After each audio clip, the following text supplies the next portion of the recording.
Chapter 22.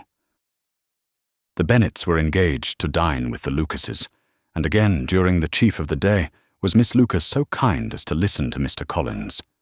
Elizabeth took an opportunity of thanking her.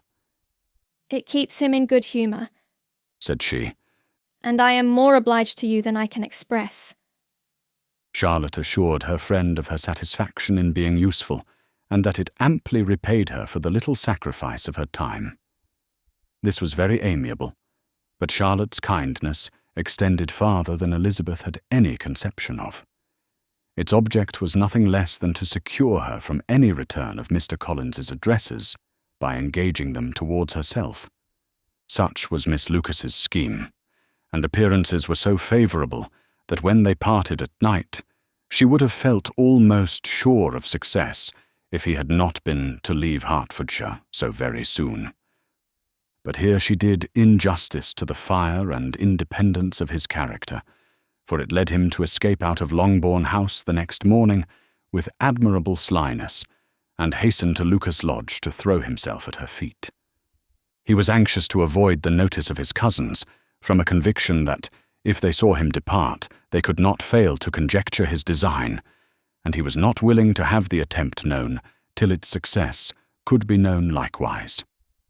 For though feeling almost secure, and with reason, for Charlotte had been tolerably encouraging, he was comparatively diffident since the adventure of Wednesday.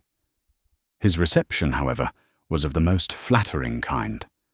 Miss Lucas perceived him from an upper window as he walked towards the house, and instantly set out to meet him accidentally in the lane. But little had she dared to hope that so much love and eloquence awaited her there. In as short a time as Mr. Collins's long speeches would allow, everything was settled between them to the satisfaction of both, and as they entered the house, he earnestly entreated her to name the day that was to make him the happiest of men. And though such a solicitation must be waived for the present, the lady felt no inclination to trifle with his happiness. The stupidity with which he was favoured by nature must guard his courtship from any charm that could make a woman wish for its continuance, and Miss Lucas, who accepted him solely from the pure and disinterested desire of an establishment, cared not how soon that establishment were gained. Sir William and Lady Lucas were speedily applied to for their consent, and it was bestowed with a most joyful alacrity. Mr. Collins's present circumstances made it a most eligible match for their daughter, to whom they could give little fortune, and his prospects of future wealth were exceedingly fair.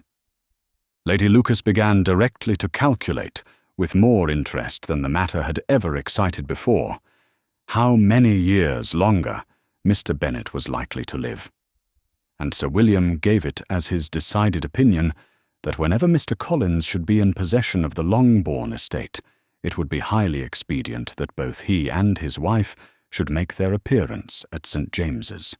The whole family, in short, were properly overjoyed on the occasion. The younger girls formed hopes of coming out a year or two sooner than they might otherwise have done, and the boys were relieved from their apprehension of Charlotte's dying an old maid. Charlotte herself was tolerably composed. She had gained her point, and had time to consider of it. Her reflections were in general satisfactory. Mr. Collins, to be sure, was neither sensible nor agreeable. His society was irksome, and his attachment to her must be imaginary. But still he would be her husband. Without thinking highly either of men or of matrimony, marriage had always been her object. It was the only honourable provision for well-educated young women of small fortune, and however uncertain of giving happiness, must be their pleasantest preservative from want. This preservative she had now obtained, and at the age of 27, without having ever been handsome, she felt all the good luck of it. The least agreeable circumstance in the business was the surprise it must occasion to Elizabeth Bennet, whose friendship she valued beyond that of any other person. Elizabeth would wonder, and probably would blame her, and though her resolution was not to be shaken, her feelings must be hurt by such a disapprobation.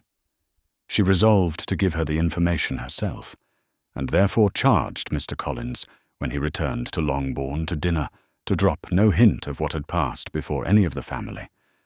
A promise of secrecy was, of course, very dutifully given, but it could not be kept without difficulty, for the curiosity excited by his long absence burst forth in such very direct questions on his return as required some ingenuity to evade, and he was at the same time exercising great self-denial, for he was longing to publish his prosperous love, as he was to begin his journey too early on the morrow to see any of the family. The ceremony of leave-taking was performed when the ladies moved for the night, and Mrs. Bennet, with great politeness and cordiality, said how happy they should be to see him at Longbourn again, whenever his other engagements might allow him to visit them. "My dear madam," he replied, "this invitation is particularly gratifying because it is what I have been hoping to receive, and you may be very certain that I shall avail myself of it as soon as possible." They were all astonished, and Mr. Bennet, who could by no means wish for so speedy a return, immediately said, "But is there not danger of Lady Catherine's disapprobation here, my good sir? You had better neglect your relations than run the risk of offending your patroness." "My dear sir," replied Mr. Collins, "I am particularly obliged to you for this friendly caution, and you may depend upon my not taking so material a step without her ladyship's concurrence." "You cannot be too much on your guard. Risk anything rather than her displeasure. And, if you find it likely to be raised by your coming to us again, which I should think exceedingly probable, stay quietly at home, and be satisfied that we shall take no offence." "Believe me, my dear sir, my gratitude is warmly excited by such affectionate attention, and depend upon it, you will speedily receive from me a letter of thanks for this, as well as for every other mark of your regard during my stay in Hertfordshire. As for my fair cousins, though my absence may not be long enough to render it necessary, I shall now take the liberty of wishing them health and happiness, not excepting my cousin Elizabeth." With proper civilities, the ladies then withdrew, all of them equally surprised to find that he meditated a quick return. Mrs. Bennet wished to understand by it that he thought of paying his addresses to one of her younger girls, and Mary might have been prevailed on to accept him. She rated his abilities much higher than any of the others. There was a solidity in his reflections which often struck her, and though by no means so clever as herself, she thought that, if encouraged to read and improve himself by such an example as hers, he might become a very agreeable companion. But on the following morning, every hope of this kind was done away. Miss Lucas called soon after breakfast, and in a private conference with Elizabeth related the event of the day before. The possibility of Mr. Collins's fancying himself in love with her friend had once occurred to Elizabeth within the last day or two, but that Charlotte could encourage him seemed almost as far from possibility as that she could encourage him herself, and her astonishment was consequently so great as to overcome at first the bounds of decorum, and she could not help crying out, Engaged to Mr. Collins? My dear Charlotte, impossible! The steady countenance which Miss Lucas had commanded in telling her story gave way to a momentary confusion here on receiving so direct a reproach, though, as it was no more than she expected, she soon regained her composure and calmly replied, "Why should you be surprised, my dear Eliza?